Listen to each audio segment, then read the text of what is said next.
ನಮಸ್ಕಾರ. ರಿವ್ಯೂ ಚಾನೆಲ್ಗೆ ಸ್ವಾಗತ. ನಾನು ಸೌಖ್ಯ ಗಾಂಕರ್. ಮುಖ್ಯಮಂತ್ರಿ ಸಿದ್ದರಾಮಯ್ಯನವರಿಗೆ ರಾಷ್ಟ್ರ ಮಟ್ಟದಲ್ಲಿ ಮಹಾ ಮುಜುಗರ ಎದುರಾಯ್ತ. 5 ಮಂತ್ರಿಗಳ ಬಿಗ್ ಸೀಕ್ರೆಟ್ ಒಂದು ಈಗ ಕೈಪಾಳ್ಯದಿಂದಾನೇ ಹೊರಗಡೆ ಬರ್ತಾ ಇದೆ. ಇದು ಸರ್ಕಾರದ ಅಸ್ತಿತ್ವಕ್ಕೆ ಸಂಬಂಧಪಟ್ಟಂತಹ ದೊಡ್ಡ ವಿಚಾರ. ಏನ್ ಹಾಗಾದ್ರೆ ಕೇಂದ್ರದಲ್ಲಿರುವಂತಹ ಮೋದಿ ಟೀಮ್ನಲ್ಲಿರುವ 2 ಪ್ರಭಾವಿಗಳು ಮಾಡಿರುವಂತಹ ಗೇಮ್ ಫಲ ಕೊಡ್ತಿದೆಯಾ? ಈಗ ಲೆಕ್ಕಾಚಾರ ಪಕ್ಕಾ ಆಗಿದೆಯಾ? ಮಾಹಿತಿ ಮುಂದೆ ಇಡ್ತಾ ಇದೀವಿ. ಮಿಸ್ ಮಾಡಿದ್ರೆ ನಮ್ಮ ಚಾನಲ್ನ ಸಬ್ಸ್ಕ್ರೈಬ್ ಮಾಡಿ, ನಿಮ್ಮ ಅಭಿಪ್ರಾಯ ಕಮೆಂಟ್ ಮಾಡಿ ತಿಳಿಸಿ. ಎಸ್ ವೀಕ್ಷಕರೇ, ಸದ್ಯ ಈಗ ಸಿದ್ದರಾಮಯ್ಯನವ್ರಿಗೆ ಒಂದಾದ್ಮೇಲೆ ಒಂದು ಹಗರಣಗಳ ಉರುಳು ಸುತ್ತಕೊಳ್ತಿರೋದಲ್ಲ. ಬರೀ ಸರ್ಕಾರಕ್ಕೆ, ಯಾರೋ ಮಿನಿಸ್ಟರ್ಗಳಿಗೆ ಅಲ್ಲ, ಸ್ವತಃ ಮುಖ್ಯಮಂತ್ರಿಗಳೇ ಗಂಭೀರ ಆರೋಪಗಳನ್ನು ಎದುರಿಸ್ತಿದ್ದಾರೆ. ಒಬ್ಬರೇ ವಕಾಲತ್ತು ಸೆಷನ್ನಲ್ಲಿ ಬೇರೆ ಯಾರು ಏನು ಮಾತಾಡ್ತಾರೋ ಬಿಡ್ತಾರೋ, ಸಿದ್ದರಾಮಯ್ಯನವರು ಏಕಾಂಗಿಯಾಗಿ ಪ್ರತಿಪಕ್ಷಗಳನ್ನು ಕಟ್ಟಿ ಹಾಕೋದಿಕ್ಕೆ ಗುಡುಗ್ತಾ ಇದ್ದಾರೆ, ಅಬ್ಬರಿಸ್ತಾ ಇದ್ದಾರೆ. ಮಿಂಚು ಸಿಡಿಲು ಎಲ್ಲ ಬರ್ತಾ ಇದೆ. ಆದರೆ ಏನೂ ಪ್ರಯೋಜನ ಆಗ್ತಿಲ್ಲ. ಯಾಕಂದ್ರೆ ಸ್ಪಷ್ಟವಾಗಿ ದಾಖಲೆಗಳೇ ಸಂಕಷ್ಟಕ್ಕೆ ಕಾರಣವಾಗ್ತಿರೋದು ಅಲ್ವಾ. ಈಗ ರಾಷ್ಟ್ರ ಮಟ್ಟದಲ್ಲಿ ಅತಿ ದೊಡ್ಡ ಮುಜುಗರ ಒಂದು ಎದುರಾಯ್ತಾ. ಬಿಜೆಪಿ ಹೈಕಮಾಂಡ್ ಇಂದ ಅಂಥದ್ದೊಂದು ಕಠಿಣ ಸೂಚನೆ ಬಂದಿದೆ ರಾಜ್ಯ ನಾಯಕರಿಗೆ. 2 ಮೋದಿ ಟೀಮ್ನಲ್ಲಿರುವ ಪ್ರಭಾವಿಗಳ ರಿಪೋರ್ಟ್ನ ಮೇರೆಗೆ, ಬೇರೆ ಯಾರು ಅಲ್ಲ, ರಾಜ್ಯದ ಆಗು ಹೋಗುಗಳನ್ನು ನಿರಂತರವಾಗಿ ಫಾಲೋ ಮಾಡ್ತಿದ್ದಾರೆ, ಅಪ್ಡೇಟ್ ಮಾಡ್ತಿದ್ದಾರೆ, ಸ್ಟಡಿ ಮಾಡ್ತಿದ್ದಾರೆ ಪ್ರಹ್ಲಾದ್ ಜೋಶಿ ಮತ್ತು ಕುಮಾರಸ್ವಾಮಿ ಅವರು. ಇಲ್ಲಿನ ಮುಖ್ಯಮಂತ್ರಿ ಕುರ್ಚಿ ಶೇಕ್ ಮಾಡೋ ತನಕ ಬಿಗ್ ಟಾಸ್ಕ್ ತಗೊಂಡಿದ್ದಾರ.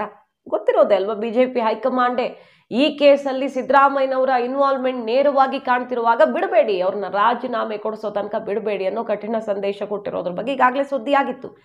ಈ ನಿಟ್ಟಿನಲ್ಲಿ ಕುಮಾರಸ್ವಾಮಿ ಅವರು ಮತ್ತು ಪ್ರಹ್ಲಾದ್ ಜೋಶಿ ಅವರು, ರಾಜ್ಯ ನಾಯಕರು ತಮ್ಮ ಜವಾಬ್ದಾರಿಯನ್ನು ಸರಿಯಾಗಿ ನಿಭಾಯಿಸ್ತಾ ಇದ್ದಾರಾ, ಟಾಸ್ಕ್ ಕಂಪ್ಲೀಟ್ ಮಾಡ್ತಿದ್ದಾರಾ ಇಲ್ವಾ, ಅಡ್ಜಸ್ಟ್ಮೆಂಟು ಅಥವಾ ಎಲ್ಲೋ ಸಾಫ್ಟ್ ಆಗೋದು, ಆತಂಕ ಅವ್ರಿಗೂ ಏನಾದರೂ ಇರೋದ್ರಿಂದ ಮೂಡಾಗಿಡ ಬಿಜೆಪಿ ತಲೆಗೂ ಬರಬಹುದು ಅಂತ ಸುಮ್ಮನಿದ್ದಾರಾ, ಇಂಥದ್ದು ಎಲ್ಲವನ್ನ ಸ್ಟಡಿ ಮಾಡಿ ಕ್ಷಣದ ರಿಪೋರ್ಟ್ ಕೊಡ್ತಿದ್ದಾರೆ. ಮತ್ತು ಹೈಕಮಾಂಡ್ ಕುಮಾರಸ್ವಾಮಿ ಅವರ ಸಲಹೆ, ಜೋಶಿ ಅವರ ರಿಪೋರ್ಟ್ ಮೇರೆಗೆ ಒಂದು ಕಠಿಣ ಸಂದೇಶ ಕೊಟ್ಟಿದೆ. ಅಹೋರಾತ್ರಿ ಧರಣಿ ಮಾಡಿ ರಾಜ್ಯ ನಾಯಕರು ಇವತ್ತು ನಾಳೆ ಬಹುಶಃ ಅದನ್ನ ಕೈಗೆತ್ಕೊಳ್ಳೋ ಚಾನ್ಸ್ ಇದೆ.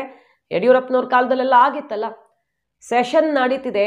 ಅತಿ ದೊಡ್ಡ ಮುಜುಗರ ಆಗಬೇಕು ಮುಖ್ಯಮಂತ್ರಿ ಸಿದ್ದರಾಮಯ್ಯನವ್ರಿಗೆ. ಇಡೀ ದೇಶಕ್ಕೆ ದಲಿತ ವಿರೋಧಿ ಸಿದ್ದರಾಮಯ್ಯ, ದಲಿತ ವಿರೋಧಿ ಕಾಂಗ್ರೆಸ್ ಅನ್ನುವ ಕ್ಲಿಯರ್ ಮೆಸೇಜ್ ಪಾಸ್ ಆಗಬೇಕು ಅನ್ನೋ ಕಠಿಣ ಸಂದೇಶ ಬಂದಿದೆ ಈ ಕೇಸ್ಗೆ ಸಂಬಂಧಪಟ್ಟಂತೆ. ಯಾಕಂದ್ರೆ ದಾಖಲೆ ಔಟ್ ಆಗಿದೆ ಅಂತ ಇಡಿನೇ ಅಧಿಕೃತ ಪ್ರಕಟಣೆ ಕೊಟ್ಟಿದೆ ಅಲ್ವಾ.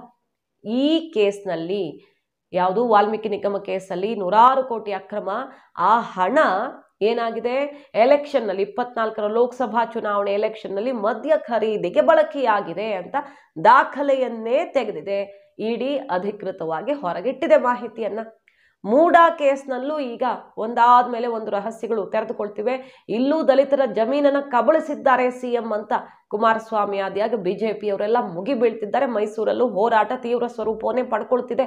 ಮುಖ್ಯಮಂತ್ರಿಗಳ ಕುಟುಂಬದ ನೇರ ಇನ್ವಾಲ್ವ್ಮೆಂಟ್ ಆರೋಪ ಇಲ್ಲಿರೋದ್ರಿಂದ, ದಾಖಲೆಗಳೆಲ್ಲ ಪೂರಕವಾಗಿ ಮಾತಾಡ್ತಿರೋದ್ರಿಂದ, ಹಾಗಾಗಿ SC ST ಹಣವನ್ನು ಗ್ಯಾರಂಟಿಗೆ ಡೈವರ್ಟ್ ಮಾಡಿರೋದ್ರಿಂದ ಹಿಡಿದು ವಾಲ್ಮೀಕಿ ನಿಗಮ, ಮೂಡಾ ಕೇಸು ಎಲ್ಲದರಲ್ಲೂ ದಲಿತರ ದುಡ್ಡನ್ನು ಹೊಡೆದಿರುವ ಸರ್ಕಾರ ಅಂತ, ಅದರಲ್ಲೂ ಮುಖ್ಯಮಂತ್ರಿಗಳ ನೇರ ಇನ್ವಾಲ್ವ್ಮೆಂಟ್ ಅಂತ ದೇಶವ್ಯಾಪಿ ಸದ್ದು ಮಾಡಬೇಕು, ಪ್ರತಿಧ್ವನಿಸಬೇಕು. ಅಂತಹ ಹೋರಾಟಕ್ಕೆ ಈಗ ಬಿಜೆಪಿ ಸಜ್ಜಾಗಿದೆ. ಹೈಕಮಾಂಡಿಂದ ನೇರ ಸಂದೇಶ.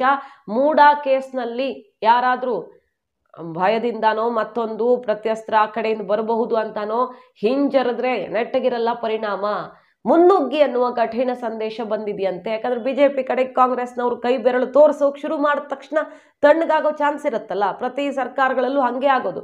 ಇವ್ರ ಕೇಸ್ ತೆಗೆದ್ರೆ ಅವ್ರು ಹಳೆ ಕೇಸ್ ತೆಗಿತೀರಿ ಅಂತ ಹೇಳೋದು, ಕೊನೆಗೆ ಯಾವ ಕೇಸು ಇಲ್ಲ, ಎಲ್ಲ ಬಾಗಿಲು ಹಾಕ್ಕೋತಾರೆ. ಅಂಥ ಪರಿಸ್ಥಿತಿ ಇಲ್ಲೂ ಆಗಬಾರ್ದು ಅಂತ ಹೈಕಮಾಂಡ್ನಿಂದ ಕಟ್ಟುನಿಟ್ಟಿನ ಆದೇಶ ಆಗಿದೆಯಂತೆ. ಅನಿರ್ದಿಷ್ಟಾವಧಿಗೆ ಸೆಷನ್ ಮುಂದೂಡುವ ರಂಗೋಲಿ ಕೆಳಗೆ ತೂರೋ ಕೆಲಸ ಮಾಡಬಹುದು ಕಾಂಗ್ರೆಸ್ಸು. ಹಾಗಾಗಿ ಅಹೋರಾತ್ರಿ ಧರಣಿ ನಡೆಸಿ ಅಕಸ್ಮಾತ್ ಆ ಥರ ಅನಿರ್ದಿಷ್ಟಾವಧಿಗೆ ಮುಂದೂಡಿಕೆ ಆದರೆ ಬೀದಿಗಿಳಿದು ದೇಶವ್ಯಾಪಿ ಪ್ರತಿಧ್ವನಿಸುವಂತಹ ಹೋರಾಟವನ್ನ, ರಣಾರ್ಭಟವನ್ನ ತೋರಿಸೇ ಬಿಡಿ, ಸಿದ್ದರಾಮಯ್ಯನವರು ಕುರ್ಚಿ ಶೇಕ್ ಆಗಬೇಕು ಅನ್ನುವ ಕಠಿಣ ಸಂದೇಶ ಬಂದಿದೆಯಂತೆ. ಸೊ ಅಹೋರಾತ್ರಿ ಧರಣಿಯ ಮೂಲಕ ದಲಿತ ವಿರೋಧಿ ಸಿದ್ದರಾಮಯ್ಯ ಮೆಸೇಜ್ ದೇಶಕ್ಕೆ ಸಾರೋದಿಕ್ಕೆ ಈಗ ಬಿಜೆಪಿ ಸಜ್ಜಾಗಿದೆ. ಈ ಸೆಷನ್ ಅಲ್ಲಿ ನೋಡಿದ್ವಿ, ಕುಮಾರಸ್ವಾಮಿ ಅವರಿಲ್ಲ, ಯಡಿಯೂರಪ್ಪನವರಿಲ್ಲ, ಬೊಮ್ಮಾಯಿ ಅವರಿಲ್ಲ. ಈ ಪ್ರಮುಖ ನಾಯಕರ ಹಿರಿಯರ ಅನುಪಸ್ಥಿತಿಯಲ್ಲೂ, ಅಂದ್ರೆ ಅವರು ಒಬ್ರು ಲೋಕಸಭೆಯಲ್ಲಿದ್ದಾರೆ, ಕುಮಾರಸ್ವಾಮಿ ಅವರು, ಬೊಮ್ಮಾಯಿ ಅವರು ಲೋಕಸಭೆಯಲ್ಲಿ, ಈ ಕಡೆ ಯಡಿಯೂರಪ್ಪನವರು ಇಲ್ಲ, ಈ ಸಲ ಚುನಾವಣಾ ರಾಜಕಾರಣದಿಂದ ನಿವೃತ್ತಿಯಾಗಿದೆ. ಅವರೆಲ್ಲರ ಅನುಭವಿಗಳ ಅನುಪಸ್ಥಿತಿಯಲ್ಲೂ ಈ ಸಲ ಬಿಜೆಪಿ ಟೇಕ್ ಆಫ್ ಆದಂಗೆ ಕಂಡು ಬಂತು. ರಾಜ್ಯ ನಾಯಕತ್ವ ಯಾಕೋ ಮುಂದಕ್ಕೆ ಹೋಗ್ತಿಲ್ವಲ್ಲ ಅನ್ನೋ ಭಾವನೆ ಜನರಿಗೆ, ಹೈಕಮಾಂಡ್ಗೂ ಕೂಡ ಬೇಸರ ತರಿಸ್ಬಿಟ್ಟಿತ್ತು. ಆದರೆ ಈ ಸೆಷನ್ನಲ್ಲಿ ಹೈಕಮಾಂಡ್ ಬಿಸಿ ತಟ್ಟಿಸಿದ್ದೇ ತಡ. ವಿಜಯೇಂದ್ರಗೂ ಪಾಠ ಮಾಡಿ ಕಲಿಸ್ತಾರೆ.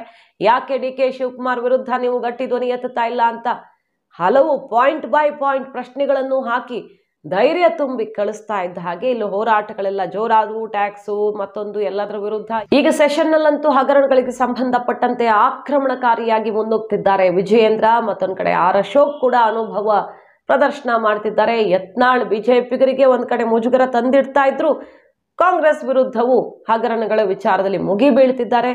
ಸೊ ಬಿಜೆಪಿ ನಾಯಕರು ದೊಡ್ಡವರ ಹಿರಿಯರ ಅನುಪಸ್ಥಿತಿಯಲ್ಲೂ ಕೂಡ ಟೇಕ್ ಆಫ್ ಆದ್ರ ಅನ್ನೋ ಮಟ್ಟಿಗೆ ಸರ್ಕಾರಕ್ಕೆ ಬಿಸಿ ಮುಟ್ಟಿಸುವಲ್ಲಿ ಯಶಸ್ವಿಯಾಗಿದ್ದಾರೆ. ಅಹೋರಾತ್ರಿ ಧರಣಿ ಭರ್ಜರಿ ಯಶಸ್ವಿಯಾಗಿ ನಡೆಸಿ ಕಾಂಗ್ರೆಸ್ಗೆ ದೊಡ್ಡ ಮುಜುಗರವನ್ನು ತಂದಿಡುವಂಥ ಪ್ಲಾನ್ ಒಂದು ರೆಡಿಯಾಗಿದೆ. ಇದರ ನಡುವೆ ಈಗ ಆರ್ ಅಶೋಕ್ ಅವರು ಪ್ರತಿಪಕ್ಷ ನಾಯಕರು ಒಂದು ವಿಚಾರ ಹೇಳ್ತಿದ್ದಾರೆ ನೋಡಿ. ಕಾಂಗ್ರೆಸ್ ಆರೋಪ ಮಾಡ್ತಾ ಇದೆ 5 ಮಂತ್ರಿಗಳು ಕೇಂದ್ರದಿಂದ ಬಂದಿದ್ದಾರೆ ಕರ್ನಾಟಕದಲ್ಲಿ ಕಾಂಗ್ರೆಸ್ ಸರ್ಕಾರ ಬೀಳಿಸೋದಿಕ್ಕೆ ಅಂತ.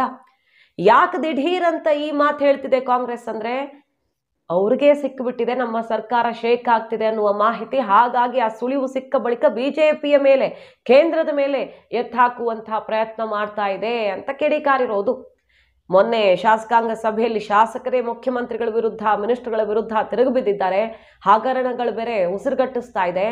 ಇದ್ರ ನಡುವೆ ಈಗ ಕೇಂದ್ರದ ಕಡೆಗೆ, ತನಿಖಾ ಏಜೆನ್ಸಿಗಳ ಕಡೆಗೆ ಬೆರಳು ತೋರಿಸುವಂತಹ ಕೆಲಸ ಶುರುವಾಗ್ಬಿಟ್ಟಿದೆ ಅಂತ ಆರೋಪ ಮಾಡಿರೋದು. 5 ಜನ ಮಿನಿಸ್ಟರ್ಗಳು ಯಾಕೆ ಬರಬೇಕು ನಿಮ್ಮ ಸರ್ಕಾರ ಬಿಡಿಸೋದಿಕ್ಕೆ? ನಿಮ್ಮಲ್ಲೇ ಇರುವ ಸಮಸ್ಯೆನೇ ಸರ್ಕಾರ ಶೇಕ್ ಮಾಡುತ್ತೆ, ನೋಡ್ತಾ ಇರಿ ಅಂತ. ಸೊ ಕಾಂಗ್ರೆಸ್ ಹೇಳ್ತಿರುವ ಆ 5 ಮಿನಿಸ್ಟರ್ಗಳು ಯಾರು? ಕೇಂದ್ರದಿಂದ ಹಾಗಾದ್ರೆ ಬಿಗ್ ಟಾಸ್ಕ್ ಹೆಗಲಿಗೆ ಹಾಕೊಂಡು ಕರ್ನಾಟಕ ರಾಜಕಾರಣದ ಅಖಾಡಕ್ಕೆ ಧುಮುಕಿದ್ದಾರಾ? ಸರ್ಕಾರಕ್ಕೆ ನಿಜಕ್ಕೂ ಸಂಕಷ್ಟ ಎದುರಾಗಿದೆಯಾ ಅನ್ನೋ ಕುತೂಹಲ ಈಗ. ಮೊನ್ನೆ ಅಷ್ಟೇ ಹೇಳಿದ್ರಲ್ಲ, ನಾಗೇಂದ್ರ ಮೇಲೆ ಇಡಿ ಒತ್ತಡ ಹಾಕ್ತಿದೆ ಸಿದ್ದರಾಮಯ್ಯನವ್ರ ಹೆಸರು ಹೇಳಕ್ಕೆ ಅಂತ. 4-5 ಜನ ಸಿದ್ದರಾಮಯ್ಯ ಆಪ್ತ ಮಂತ್ರಿಗಳೆಲ್ಲ ಸೇರ್ಕೊಂಡು ಆರೋಪ ಮಾಡಿದ್ರು. ಇಡಿ ಹೇಗಾದ್ರೂ ಮಾಡಿ ಮುಖ್ಯಮಂತ್ರಿಗಳ ಹೆಸರು ಅವ್ರ ಬಾಯಲ್ಲಿ ತೆಗೆಸಬೇಕು, ಸರ್ಕಾರ ತಂತ್ರ ಮಾಡಬೇಕು, ಅಸ್ಥಿರ ಮಾಡಬೇಕು ಅಂತ ಪ್ರಯತ್ನ ಮಾಡ್ತಿದೆ ಅನ್ನೋ ಗಂಭೀರ ಆರೋಪ ಮಾಡಿದ್ರು. ಅದ್ರ ಬೆನ್ನಲ್ಲೇ ಈಗ ಕೇಂದ್ರ ಮಂತ್ರಿಗಳು ಬಂದಿದ್ದಾರೆ ಅನ್ನುವಂಥ ವಿಚಾರವೂ ಕೂಡ ಹೊರಗಡೆ ಬಂದಿದೆ. ಗೊತ್ತಿಲ್ಲ ಇದು ಕಾಂಗ್ರೆಸ್ನವ್ರು ಹೇಳ್ತಿರೋದು ಅಂತ ಬಿಜೆಪಿ ತಿರುಗಿ ಬಿದ್ದಿರೋದು. ನಾವೆಲ್ಲ ಮಾಡ್ತಿದ್ದೀವಿ, ನಿಮ್ಮ ಪರಿಸ್ಥಿತಿನೇ ಆಗಿದೆ ಅಂತ. ಒಟ್ನಲ್ಲಿ ಬಿಜೆಪಿಗರು ಈಗ ಸಿದ್ದರಾಮಯ್ಯನವ್ರನ್ನ, ಕಾಂಗ್ರೆಸ್ ಸರ್ಕಾರ ಟಾರ್ಗೆಟ್ ಅನ್ನೋದಕ್ಕಿಂತ ಸಿದ್ದರಾಮಯ್ಯನವ್ರನ್ನೇ ಟಾರ್ಗೆಟ್ ಮಾಡ್ಕೊಂಡು ಈಗ ಅಬ್ಬರಿಸ್ತಾ ಇರೋದು. ರಾಷ್ಟ್ರ ಮಟ್ಟದಲ್ಲಿ ಕಾದಿದೆಯಾ ಹಾಗಾದ್ರೆ ಮುಜುಗರ? ಈ ಕೇಸ್ನ ದಾಖಲೆಗಳು ಪೂರಕವಾಗಿ ಸಿಗ್ತಾ ಇರೋದ್ರಿಂದ ಮೂಡಾ ಮತ್ತು ವಾಲ್ಮೀಕಿ ನಿಗಮದ ಕೇಸಲ್ಲಿ, ಮತ್ತೊಂದು ಕಡೆ SC/ST ಹಣ ವರ್ಗಾವಣೆಗೆ ಸಂಬಂಧಪಟ್ಟಂತೆಯೂ ಕಾನೂನು ಹೋರಾಟಕ್ಕೆ ಮುಂದಾಗ್ತಿರೋದು ಕಮಲ ಪಡೆ. ಮಾಹಿತಿ ನಿಮ್ಗೆ ಇಷ್ಟ ಆಗಿದ್ರೆ ಮಿಸ್ ಮಾಡಿದ್ರೆ ನಮ್ಮ ಚಾನಲ್ನ ಸಬ್ಸ್ಕ್ರೈಬ್ ಮಾಡಿ, ನಿಮ್ಮ ಅಭಿಪ್ರಾಯ ಕಮೆಂಟ್ ಮಾಡಿ ತಿಳಿಸಿ. Thank you.